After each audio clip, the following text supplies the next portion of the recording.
네, 우리 함께 말씀을 생각하는 시간을 가지겠습니다. 오늘 제목은 언약의 성취자 참 이스라엘 그리스도라는 제목이고요. 본문은 마태복음 1장 18절에서 2장 23절까지입니다. 지난주에는 마태복음의 개론과 또 그리스도의 족보를 살펴보았습니다. 마태복음의 수신자는 안티오크의 유대인 그리스도인들입니다. 당시 이들은 유대교 회당에서 축출되어서 경제적인 타격과 또 정체성의 혼란을 겪고 있었으며 제국의 황제 숭배 강요라는 위기에 직면해 있었습니다. 마태는 이들에게 예수 그리스도가 다윗 언약과 아브라함 언약의 진정한 성취자이며 그리스도를 믿는 교회가 곧 참된 언약 백성임을 논증합니다. 특히 족보에 등장하는 이방 여인들과 바빌로니아 포로기의 언급은 언약의 성취 방식을 명확하게 보여줍니다. 하나님의 언약은 순수한 유대 혈통이나 혹은 인간의 율법 준수로 이루어지지 않습니다. 오직 하나님의 은혜로 예수 그리스도를 통해 성취된다는 사실을 강조합니다.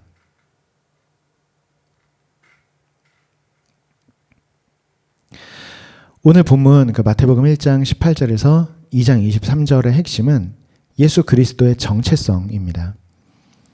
마태는 그리스도의 정체성을 두 가지로 정의합니다.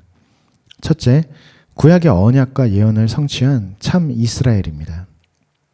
둘째, 모든 민족에게 경배받을 다윗의 자손 메시아입니다.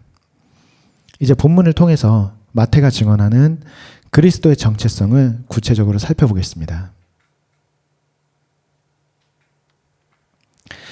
오늘 본문은 그리스도의 탄생, 그리고 동방 점성술사들의 경배, 헤롯의 베들레헴 영아 학살, 그리고 이집트 피난과 나사렛 이주라는 네 가지 사건으로 구성이 되어 있습니다. 이 이야기들이 당시의 원 독자들과 또 오늘날 우리에게 어떠한 의미를 지니는지 함께 살펴보겠습니다.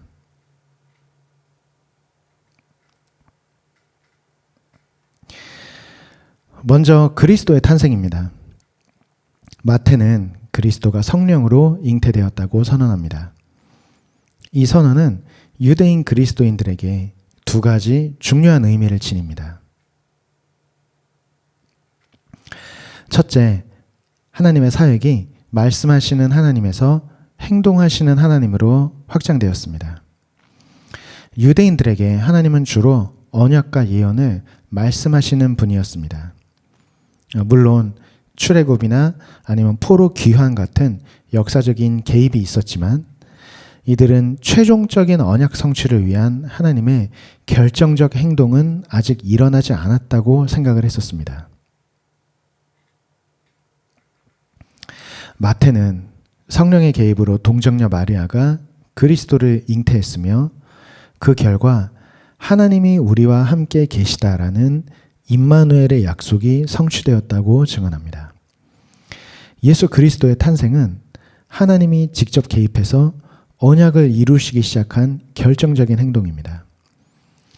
원 독자들은 이를 통해서 하나님이 단순한 역사적인 개입을 넘어서 역사 안으로 들어와서 자기 백성 가운데 임하셨음을 깨달았을 것입니다.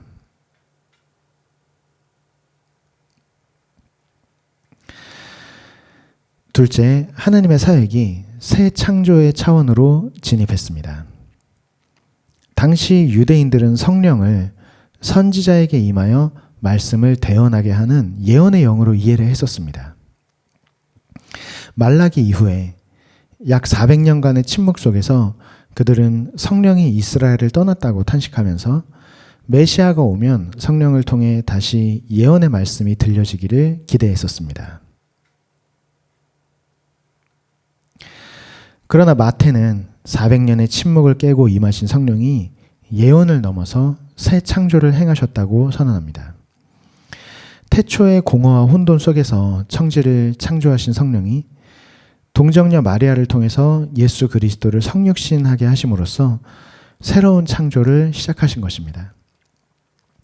이를 통해 원 독자들은 언약의 성취가 인간의 율법 준수가 아니라 새 창조를 시작하신 그리스도께 달려 있었음을 확신하게 되었을 것입니다.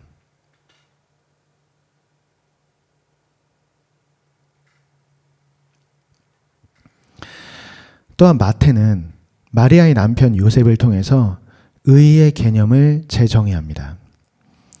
마태는 의도적으로 요셉을 의로운 사람이라고 칭합니다. 그러나 요셉이 보여준 의는 당시 회당 유대교의 관점과는 확연히 달랐습니다.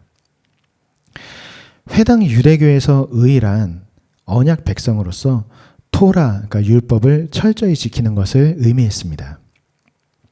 토라에 따르면 약혼녀가 다른 사람의 아이를 가졌을 경우 공개적으로 돌로 쳐야 했습니다. 1세기 로마 식민지 하에서는 사형 집행권이 로마에 있었기 때문에 최소한 공개 재판을 통해서 파혼을 선언하는 것이 토라에 충실한 의였습니다. 하지만 요셉은 마리아와 남모르게 파혼하기로 마음먹습니다. 율법을 무시한 것이 아니라 율법의 요구를 수용하면서도 마리아를 보호하려 한 것입니다. 공개적으로 파혼당한 여성이 겪게 될 사회적인 매장을 알았기에 조용히 관계를 정리하는 자비를 선택했습니다. 그때 주의 천사가 나타나 마리아를 아내로 맞아들이라고 지시하고 요셉은 그 말씀에 순종합니다.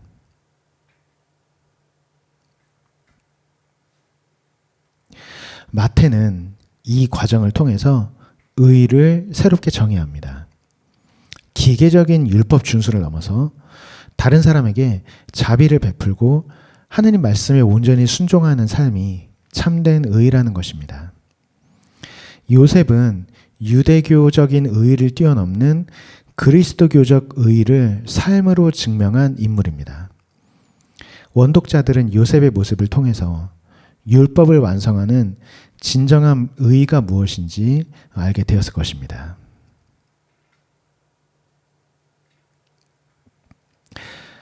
마태가 기록하는 다음 이야기는 동방에서 온 점성술사들이 아기 예수께 경배하는 이야기입니다.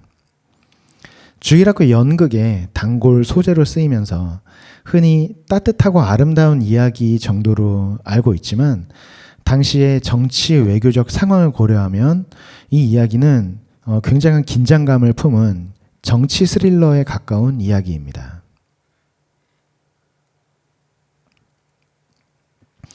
먼저 동방은 어느 나라를 지칭을 하는지 한번 생각을 해보겠습니다. 1세기 로마인들에게 동방은 곧 파르티아 제국을 의미했습니다. 파르티아 제국은 오늘날 이란을 중심으로 세워진 제국이고 서아시아의 패권을 두고 로마와 치열하게 경쟁하던 초강대국이자 위협적인 적이었습니다. 지금 보이는 화면은 기원전 약 50년경에 로마와 파르티아 제국의 영토와 대치 상황을 보여주는 지도입니다. 저기 보라색 영토 중에 별표 친 곳이 이제 예루살렘입니다.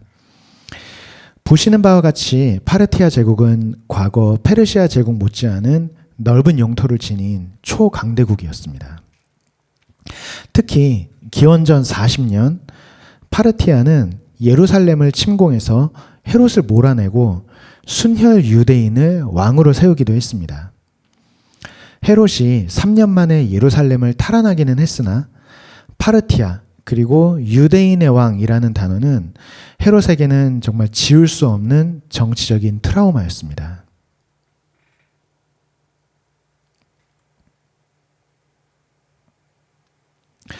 마태는 파르티아의 점성술사들이 유대인의 왕을 경배하러 왔다고 기록합니다. 파르티아 제국은 페르시아의 종교, 문화, 그리고 행정 제도를 수용을 해서 점성술사 전통을 이어받았습니다. 이 파르티아의 점성술사들은 단순한 종교인이나 천문학자가 아니라 제국 통치의 정당성을 뒷받침하고 그 왕권의 종교적인 권위를 인준하는 최고위 엘리트 집단이었습니다. 이러한 파르티아의 점성술사들이 예루살렘의 통치자 헤롯을 찾아와서 이렇게 질문을 합니다. 유대인의 왕으로 나신 이가 어디에 계십니까? 우리가 동방에서 그의 별을 보고 그에게 경배하러 왔습니다. 외교적인 수사를 걷어내면 이 질문의 본질은 당신 같은 가짜 왕 말고 진짜 유대인의 왕으로 태어난 분이 어디에 계신가? 라는 뜻입니다. 약 30여 년 전 파르티아에 의해서 왕위를 잃고 도망쳐야 했던 헤롯에게 이들의 방문과 질문은 과거의 악몽이 재현되는 청천벽력이었을 것입니다. 헤롯은 자신의 왕권에 대한 심각하고도 직접적인 위협을 느꼈을 것입니다.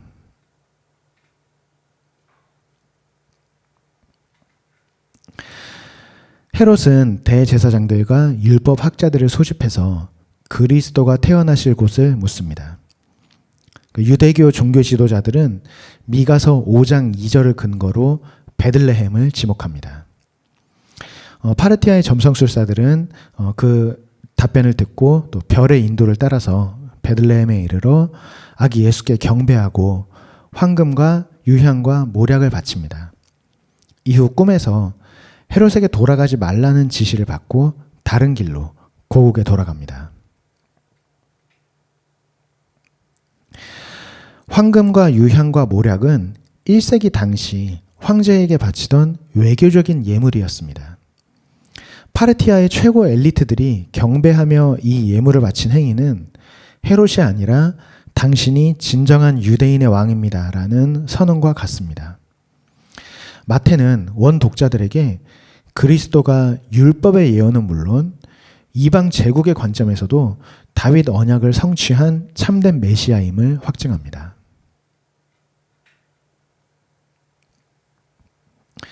더 나아가서 마태는 점성술사들과 유대 종교 지도자들의 태도를 굉장히 극적으로 대조합니다. 점성술사들의 출발지로 추정되는 파르티아의 크테시폰, 저 오른쪽 지도에죠, 오른쪽 끝에 쪽에 있습니다. 크테시폰은 현재 이라크 바그다드의 남부 쪽에 있는 도시입니다. 그곳에서 예루살렘까지는 현대의 도로망으로도 1200km쯤 되는 굉장히 먼 길입니다. 하나님은 이방인인 그들이 이해할 수 있는 방식인 별을 통해서 말씀을 하셨고 그들은 그 인도하심에 순종해 험로를 마다하지 않고 찾아와 경배했습니다.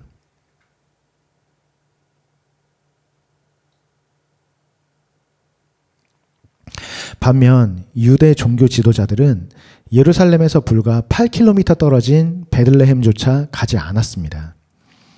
성경을 통해서 메시아의 탄생지를 정확히 알았음에도 한 발자국도 움직이지 않은 것입니다. 성전을 증축해준 헤롯 체제에 안주했거나 혹은 왕위에 광적으로 집착하는 헤롯이 두려웠을 수도 있습니다. 이유가 무엇이든 그들에게 그리스도는 우선순위가 아니었습니다. 기득권 그리고 체제 유지가 메시아를 만나는 일보다 중요했던 것입니다.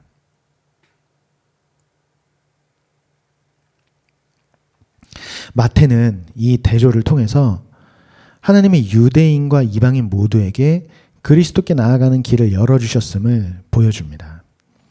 하나님은 유대인에게는 성경으로 이방인인 점성술사들에게는 별이라는 맞춤형 방식으로 인도하셨습니다. 그러나 정작 성경을 소유한 유대교 종교 지도자들은 그리스도를 외면했고 이방인들은 그리스도를 찾아 만났습니다. 회당 유대교에서 배척받고 있던 원 독자들에게 이 메시지는 강력한 위로와 확신을 주었을 것입니다. 혈통적인 유대교 체제로는 결코 약속된 메시아를 깨달을 수 없으며 예수를 그리스도로 믿는 교회가 곧 진정한 언약 백성이라는 선언입니다.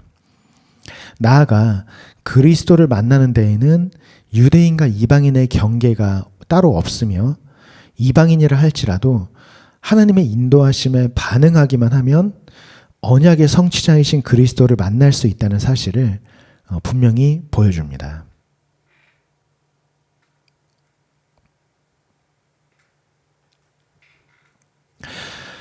점성술사들이 다른 길로 고국에 돌아간 사실을 알게 된 헤롯은 경노하여서 베들레헴 일대의 2살 이하 사내 아이들을 모조리 죽이라고 명령합니다. 30여 년 전 파르티아에 의해 왕위를 빼앗기고 예루살렘에 순혈 유대인의 왕이 세워졌던 그 악몽이 이런 식으로 발동된 것입니다. 역사적으로 헤롯은 자신의 왕위를 지키기 위해서 아내와 아들들마저 처형했던 인물입니다. 당시 베들레헴의 2살 이하 영아는 많아야 20명에서 아주 맥시멈 한 30명 정도로 추정합니다.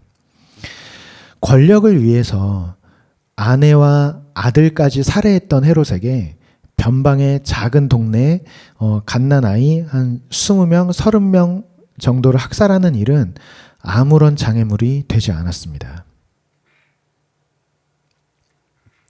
마태는 이 끔찍한 비극을 예레미야서의 성취로 해석을 합니다. 마태는 예레미야 31장을 인용을 해서 이렇게 기록을 하죠. 라마에서 소리가 들려왔다. 라헬이 자식들을 잃고 우는구나. 예레미야는 그 유다 멸망의 참상을 무덤 속에 라헬이 일어나서 그 바빌로니아로 끌려가는 자손들을 보면서 통곡하는 모습으로 묘사했습니다. 마태는 바로 이 구절을 인용함으로써 헤롯의 영아 학살이 이집트 파라오의 이스라엘 영아 학살과 또 바빌로니아 포로기로 이어지는 죽음과 압제의 패턴이 재현된 사건임을 보여줍니다.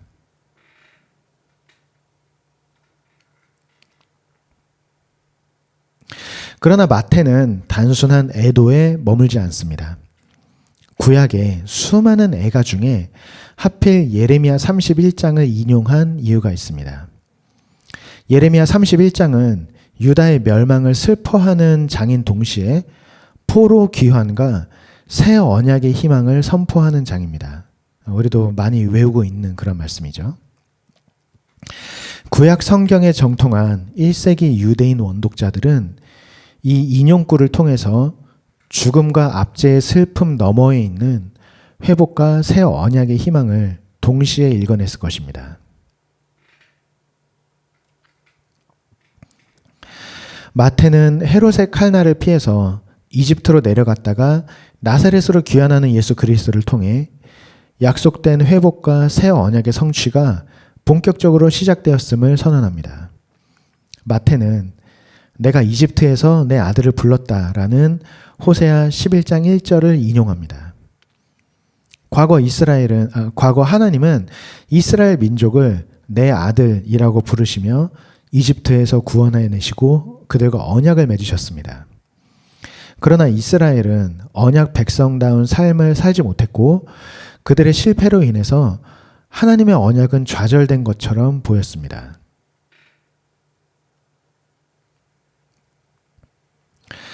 하지만 하나님의 아들이신 그리스도는 이스라엘 민족의 발자취를 고스란히 밟으시며 참 이스라엘로서의 삶을 살아내십니다. 과거 이스라엘이 실패했던 바로 그 길 위에서 그리스도는 철저한 순종으로 언약을 성취하십니다. 마태는 그리스도의 이집트 피신과 또 귀환을 통해서 앞으로 펼쳐질 복음서의 모든 기록이 곧 참 이스라엘이신 그리스도께서 완성하시는 언약 성취의 이야기임을 분명히 밝히고 있습니다.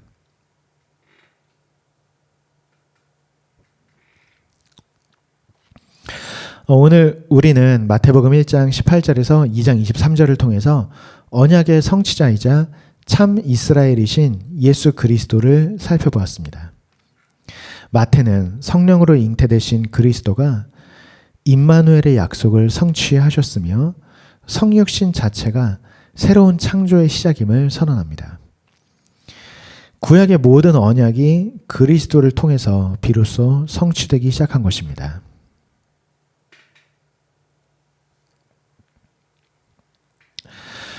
파르티아 점성술사들의 경배는 그리스도의 왕권이 성경의 예언을 넘어서서 이방인들을 통해서도 확증되었음을 보여줍니다.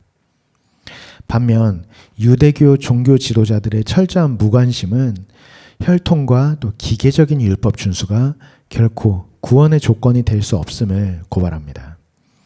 진정한 언약 백성은 혈통을 내세우는 자들이 아니라 오직 그리스도를 왕으로 경배하는 사람들입니다.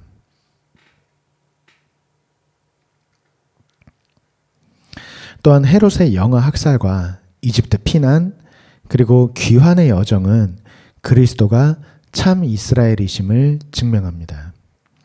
그리스도는 이스라엘의 그 뼈아픈 역사를 몸소 재현하며 선지자들이 예언한 회복과 새 언약의 희망이 되셨습니다. 과거 이스라엘이 실패했던 바로 그 자리에서 온전한 순종으로 마침내 언약을 완성하시기 시작한 것입니다. 오늘 말씀을 마치겠습니다. 이번 한 주 동안 마태복음 1장에서 2장을 다시 한번 읽어보면서 언약의 성취자이시고 또 참 이스라엘이신 그리스도를 깊이 만나는 시간이 있었으면 합니다. 함께 찬양하고 또 기도 드리도록 하겠습니다.